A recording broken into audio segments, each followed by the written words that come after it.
A back door that should be locked opens without a sound. Snow keeps quiet secrets and prints them into itself, fresh tire tracks pressed into white, then dulled by dawn. In a farmhouse bedroom at the end of a hall, a child wakes to a whisper and decides to pretend to sleep. By morning, a toothbrush is gone from its cup, a dog that loves to bark has stayed silent, and a girl is missing. If this is just confusion, why does the spare key vanish on the same night someone moves through a house as if he belongs there? Welcome to Fractured Files, where careful detail meets long memory. Tonight, a county that will not stand down, 3,000 volunteers in cold weather, and a trail that starts in a child's room. Detectives peel back a layer of familiarity and find what they already feared. This is the case of Sarah Foxwell.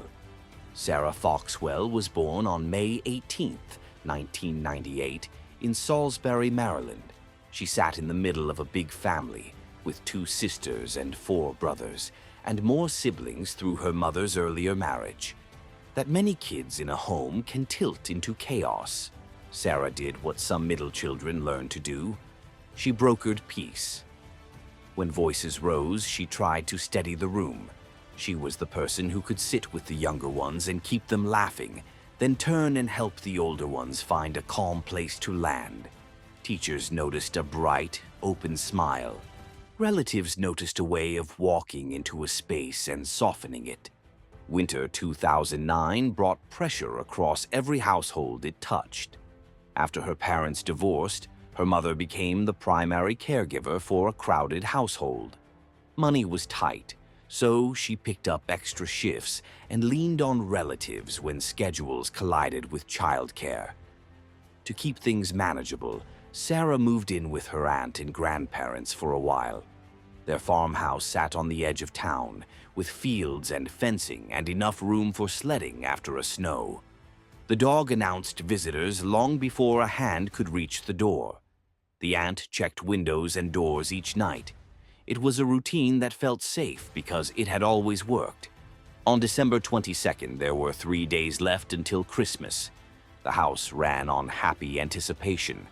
The aunt ordered pizza and the kids buzzed around the kitchen while boxes opened and plates made laps to the table. By 9, the bedtime shuffle began. Sarah shared a room with her 6-year-old sister, Emma. That room sat at the hall's end, nearest the back door. They talked softly, then fell asleep, with snow laying a thin sheet across the yard. Morning broke the rhythm. Sarah's grandfather made his rounds. He peered into the girls' room and found only Emma. He checked the bathroom, the couch, the kitchen, the laundry room, the guest room, and then the porches. He walked the hallway again as if he might have missed a corner. Nothing. He told the aunt and they went room to room together, opening closets, calling Sarah's name, checking places a child might wedge herself for a prank. Her shoes and coat were still by the back door. The detail that pushed the morning into something darker was small. Sarah's toothbrush wasn't in its usual spot. People anchor to little routines without thinking, a cup, a brush, a rinse, back in the cup. Now the cup was empty. Why would a child take a toothbrush if she was going out to the snow? Where would she be going without shoes? The aunt called Sarah's mother. She came as fast as she could. Then they called the police. Patrol officers arrived within minutes. They listened to the aunt explain how the house was secured each night. They asked about the dog. He had not barked. They moved to the back door near the girls' room and turned the handle. It opened. The aunt insisted she had locked it. She stepped outside to the spot where the family kept a spare key. It wasn't there. That missing key changed everything. It meant someone knew where to look, where to reach, how to move quietly. It meant someone had access to the house without prying a window or breaking a frame. The dog's silence fit this. The animal knew the scent. Inside a bedroom, Sarah's 6-year-old sister had watched a man speak gently to her sister. Then she closed her eyes and stayed still. The sheriff's office widened the circle fast. Local news carried a request that every resident check sheds, outbuildings, brush piles, culverts, and any tucked-away place. Neighboring agencies sent help. State assets were offered. Volunteers began arriving in waves. Search managers set up a table, then a room, then an entire floor. They built grids on maps, assigned team leaders, and briefed people on safety so the search didn't birth its own emergencies. In the snow near the back of the farmhouse, investigators found tire tracks with definition. The pattern cut across fresh powder, with a clean edge that said the departure happened after the fall. With Sarah's winter clothes still inside, this was not a child who wandered. Someone had driven her away. At the station, family members were interviewed. Adults kept their voices even and tried to repeat details plainly. Emma pulled at her grandmother's sleeve and said she had a secret. She explained that she woke when a man stood by the bed speaking to her sister. She got scared. She pretended to sleep. Then she said the man left with Sarah. She said his name. The adults in that room did not need a last name to know who she meant. 30-year-old Thomas Legs. He had dated Sarah's aunt. He had been inside that house, had eaten at that table, had watched TV on that couch. Familiarity can look like safety until it gives a person a map of your rooms. Detectives already knew Legs from their own files. At 18, he assaulted a 12-year-old girl and received a 4-year sentence, but got released in months. Another case followed. 7 years on paper, 6 months in practice because good behavior can weigh more than harm in a ledger.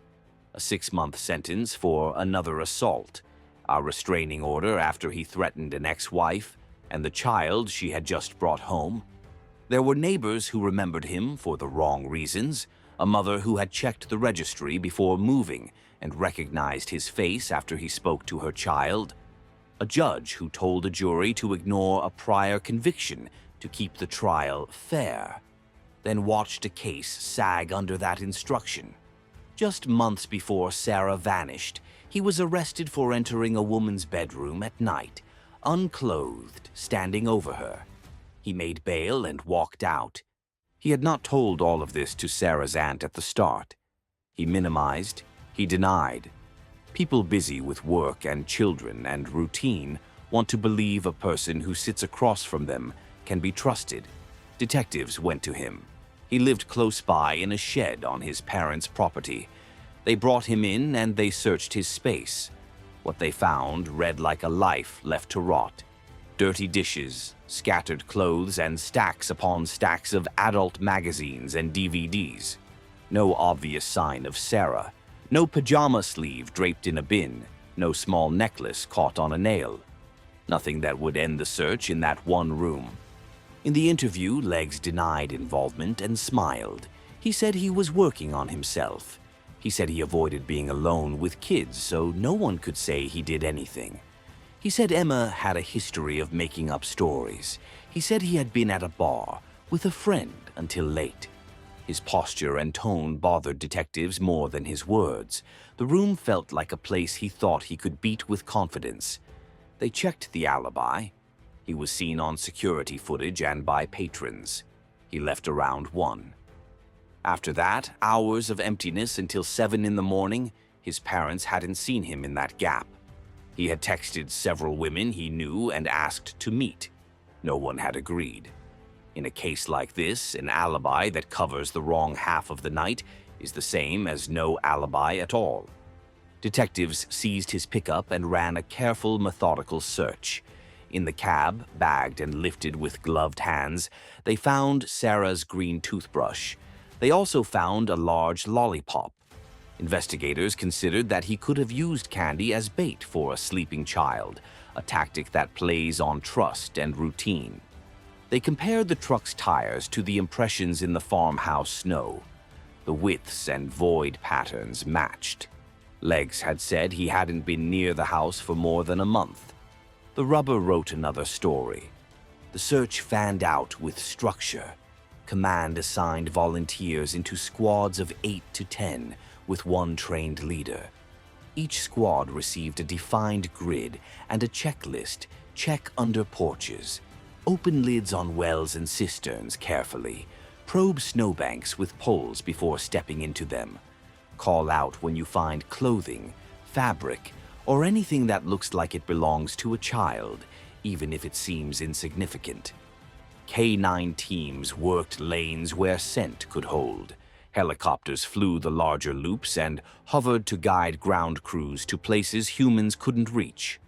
Quickly, drones swept open fields. Local farmers brought ATVs for fence lines. People from 3 counties drove in. Churches opened kitchens for coffee and soup. Hardware stores donated hand warmers. High school kids filled paper cups with hot tea and passed them down rows of volunteers. The logistics alone looked like a small town being built for one purpose. At the station, analysts ran what they had. When Legs was booked, his street clothes were bagged for evidence. Lab techs pulled fibers and hair, lifted trace, and swabbed where transfer was most likely. They found foreign DNA on his underwear.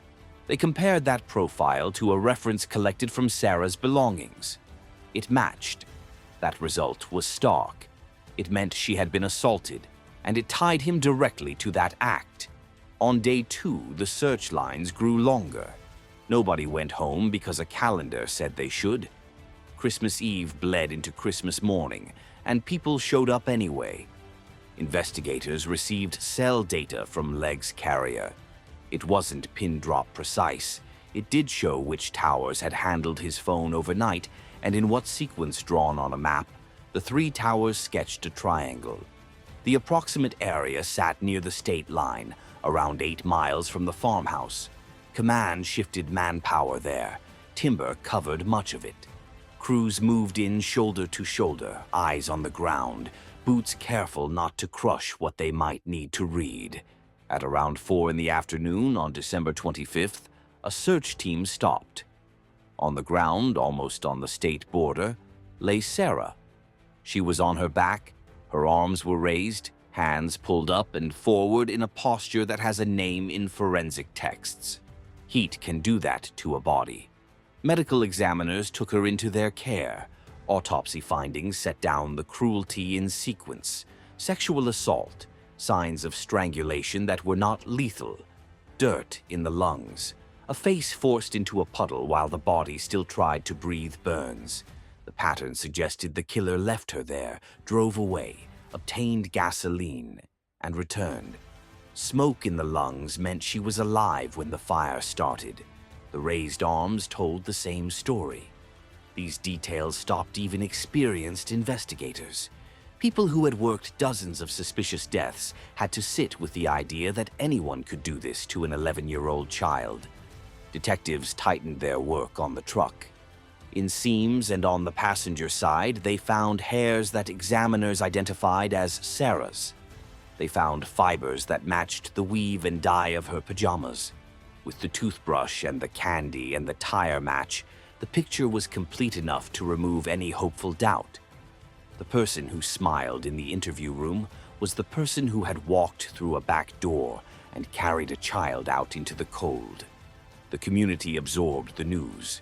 There were vigils and quiet circles of people standing together while someone held a candle that burned down to the wind. Volunteers went home and tried to explain to their own children why adults sometimes come back without the person everyone wants them to find. The sheriff's office balanced sorrow with the work that remained. They built the case to hold in court. The criminal process took time because it had to be built to last. Defense counsel requested discovery, lab notes, chain of custody logs, calibration records for DNA instruments, full interview transcripts, raw cell tower records, and any material that could suggest an alternative suspect. The state prepared expert witnesses and exhibits that would allow jurors to follow the story from bedroom to border without getting lost in jargon. While that machinery moved, one person never left the center of it: Emma, the child who had watched and kept still. In early 2011, prosecutors faced a decision that weighed evidence against human cost. The case could go to trial as a capital proceeding, or it could end with a plea that guaranteed life without parole.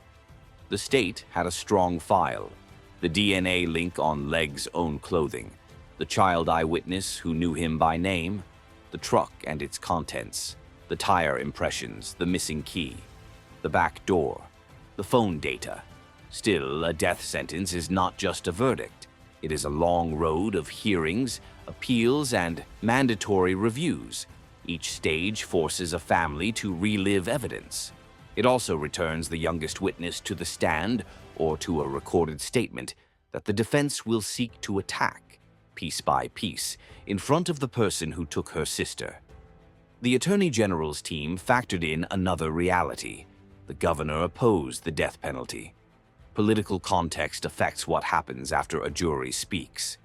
If appellate courts altered the sentence years later, a different outcome could open a narrow path back to freedom. Finality mattered more than spectacle. They offered a plea: admit guilt and accept 2 life sentences without the possibility of parole. Legs took the deal.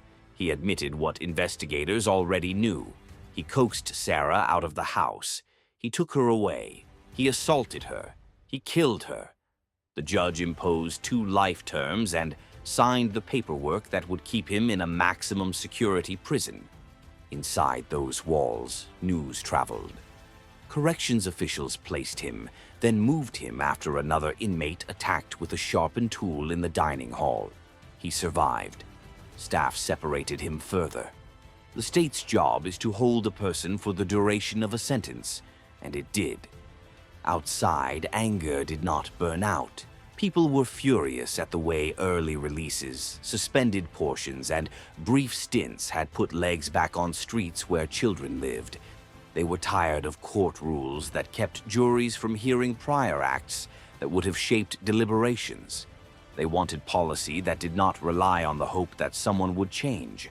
After a few months, the legislature passed Sarah's law in Maryland. It required anyone convicted of child abuse to serve at least 15 years before parole even becomes a question. It is a tool, not a salve. It cannot replace a person. It can tighten the frame so a repeat offender stays where he cannot harm another child. Set the timeline down and read it without skipping. A farmhouse on the edge of town. A back door at the end of a hall. A missing toothbrush. A dog that stays silent because the scent says this person belongs. Tire impressions in snow that fell overnight. A 6-year-old who keeps her eyes closed and breathes as evenly as she can. A spare key taken from its hiding spot by someone who has looked there before. A pickup that holds a child's object, candy meant to lower guard, and fibers from pajamas cell towers that don't give answers but do give a shape on a map. A stretch of woods near a state line. A body found on Christmas Day. A lab that matches a profile on a piece of clothing the suspect wore. A plea that ends the process without opening more rooms for pain. Sarah was 11. She steadied rooms no one else could. She wanted to be with family for the holidays, to help with noise and ribbons and stack boxes under a tree. She went to sleep in a house that felt safe because it always had, in a room near a back door that was locked every night. People will carry her name because of what happened. They can also carry it because of how the county stood up in the days after, and how laws shifted to keep other children safer than she was. Justice in cases like this doesn't arrive as light through a window. It lands as a set of guarantees written in quiet, heavy ink. A person will never be free again. A policy will not let a sentence collapse to weeks. A community will remember what to do the next time an alarm rings. It is not enough. It is what can be done in the world we have. This is Fractured Files. If you value patient, detail-driven storytelling for victims, please like the video, subscribe, and share it so the work reaches more people. New investigations are on the way. Stay safe and stay watchful.